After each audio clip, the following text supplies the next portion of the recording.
आज पूरा दिन फोकस में रहा है। दिन की शुरुआत से ही आरबीएल बैंक, जी हाँ, कंपनी के स्टॉक में, बैंक के स्टॉक में आज एक बहुत बड़ी गिरावट आती हुई दिखी। जब बाजार खुले करीब 9-10% तक की गिरावट थी, उसके बाद 16-17% तक की गिरावट देखने को मिली। मैनेजमेंट में बदलाव की एक खबर आई है, जो ओवरहैंग ये ना तो बैंक झेल पा रहा है, ना ही पूरा बैंकिंग स्पेस झेल पा रहा है। लेकिन मैनेजमेंट में बदलाव की इस खबर से आरबीएल बैंक के स्टॉक में गिरावट क्यों आई, मैनेजमेंट में क्या बदलाव हुए हैं, पूरी डिटेल्स हर्ष समझते हैं। हर्ष बताएं।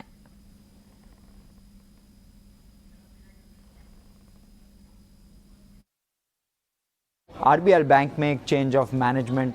अब सुब्रमण्य कुमार, जो कि आरबीआई का 3 ईयर टेन्योर के लिए आरबीआई ने अप्रूवल दे दिया है आरबीएल बैंक में एमडी सीईओ की जगह में।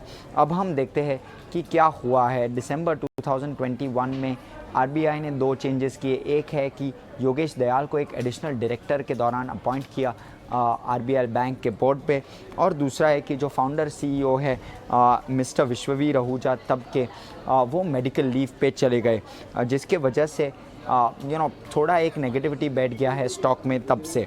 और जब हम देखें कि जनरली आरबीआई क्यों और कब अपॉइंट करता है, एक है कि एक फाइनेंशियल अंडर परफॉर्मेंस होता है तब एक एडिशनल डायरेक्टर अपॉइंट किया जाता है, और दूसरा है कि जब गवर्नेंस इश्यूज़ होता है तब।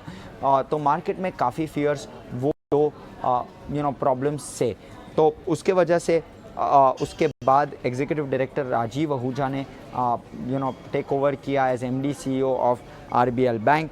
और अब जो कि मिस्टर सुब्रमण्य कुमार, जिन्होंने अब एमडी सीईओ का रोल 3 साल के लिए लिया है, वो एक वेटरन बैंकर है, 40 इयर्स ऑफ एक्सपीरियंस है, करियर पीएनबी में शुरू की, और एग्जीक्यूटिव डायरेक्टर इंडियन बैंक और इंडियन ओवरसीज़ बैंक पे रह चुके हैं। एमडी सीईओ भी थे इंडियन ओवरसीज़ बैंक के, और डीएचएफएल पे भी वो एडमिनिस्ट्रेटर रह चुके हैं, तो उनको स्ट्रेस बुक हैंडल करने का काफ़ी तजुर्बा और एक्सपीरियंस है। तो ये पर्टिकुलर न्यूज़ मार्केट ने करेक्टली लिया नहीं है। इनफैक्ट स्टॉक 18% नीचे है वर्सेस फ्राइडे क्लोज, और अब हम देखा जाए तो लाइफ हाई से 3 साल पहले से स्टॉक नियरली 85% लोअर है अपने लाइफ हाई से, almost 700 rupees a share life high. तो काफ़ी प्रेशर ये पर्टिकुलर काउंटर पे। हर्ष, शुक्रिया ये पूरी खबर हमें बताने के लिए। तो 700 ये स्टॉक का लाइफ है, वहाँ से इतनी बड़ी गिरावट यहाँ पर स्टॉक में देखने को मिल रहा है। एक ही दिन में करीब 18-19% का डाउन ट्रेंड भी नजर आ चुका है। मैनेजमेंट में बदलाव है, और इस बदलाव के बाद मार्केट इन बदलावों को फिलहाल डाइजेस्ट नहीं कर पाया है, जिसके चलते ये कमजोरी है। लेकिन आरबीएल बैंक के एमडी और सीईओ ने हमसे खास बातचीत भी की, और इस बातचीत में कहा कि गवर्नेंस को लेकर कोई दिक्कतें नहीं हैं। अगले 5 साल मजबूत ग्रोथ की उन्हें पूरी उम्मीद नजर आ रही है। आपका फियर है ना, ये तो इट्स मिसप्लेस्ड है, क्योंकि ये बैंक है। लास्ट 6 मंथ्स में आप लोगों ने कुछ देखा है, it has come with well stabilised. आप मार्च का बैलेंस शीट देखेंगे तो आपका यही मालूम पड़ेगा, इनका strength is becoming more and more pronounced. इन लोगों का कैपिटल एडिक्वेसी सफिशिएंट है, I will say that much more than the minimum required के ऊपर ही है। ये ऊपर के वजह से यह ग्रोथ का अपॉर्चुनिटी ज्यादा है। कोई भी बैंक एवरी फेज में वो आगे जाने का प्लान करेगा। अभी लास्ट 10 साल में यह बैंक ने पहला कदम उठाया है, उसको मैं यही बताऊंगा, आरबीएल 1.0। ये 10 साल में इन लोगों ने प्रोसेस, पीपल एंड टेक्नोलॉजी को स्ट्रेंथन किया है। कि आरबीएल का आप पुराना मिशन देखेंगे तो शुरू से ये इन्वेस्टर्स और ऑल द स्टेक होल्डर्स को वैल्यू एडिशन देते रहता था। That is strength. ये स्ट्रेंथ को हम कैपिटलाइज करके और वैल्यू हम ऐड करेंगे, एंड आप लोगों का बहुत बेनिफिट मिलने वाला है आरबीएल 2.0 वजह से। And I am happy to join the team which is doing its best efforts in last 1 decade plus in last 6 months. So too, it will be a pleasure. So it is not the I am coming in the team. I am joining the team which is already in place. ये team के साथ मिलके हम आगे बढ़ेंगे।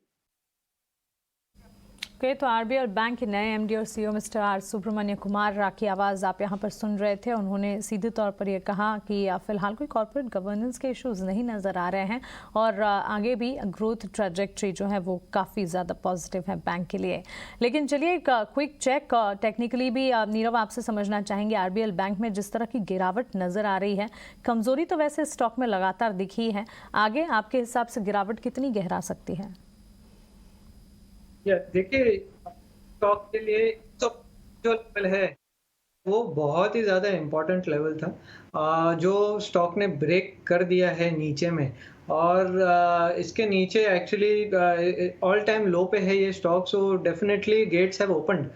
मगर देखा जाए तो रिट्रेसमेंट के हिसाब से 85 का ऐसा लेवल है जहाँ से थोड़ी बहुत और बाउंस एक्सपेक्ट कर सकते हैं, मगर पहले स्टॉक को 85 आना पड़ेगा। तो at this point of time अगर किसी के पास है और एवरेज करने का सोच रहे हैं तो 85 इज द लेवल, मगर I will not suggest to average in this stock, क्योंकि फॉलिंग नाइफ में एक्चुअली बाइंग नहीं करना चाहिए, इसका ट्रेंड वीक हो चला है। दूसरे स्टॉक्स दूसरे बैंक्स में आप कॉन्सेंट्रेट करें लाइक आईसीआईसीआई बैंक, उसमें आपको ज़्यादा अच्छा और बेहतर रिटर्न्स मिल सकते हैं। ओके, तो क्लियरली बैंकिंग स्पेस में और भी कई सारे स्टॉक्स हैं, आईसीआईसीआई बैंक पर एक बार फोकस किया जा सकता है, लेकिन आरबीएल बैंक यहाँ पर सेंटिमेंट जो है कमज़ोर हो चुके हैं। 85 के लेवल्स के बाद शायद कोई बाउंस के इम्पैक्ट आता हुआ दिख सकता है, लेकिन फिलहाल यहाँ पर जो ट्रेंड नज़र आ रहा है उसे देखते हुए कोई पोजिशंस नहीं लेना है, स्टॉक को अवॉइड करने की राय आती हुई नज़र आ रही है। लेकिन चलिए आगे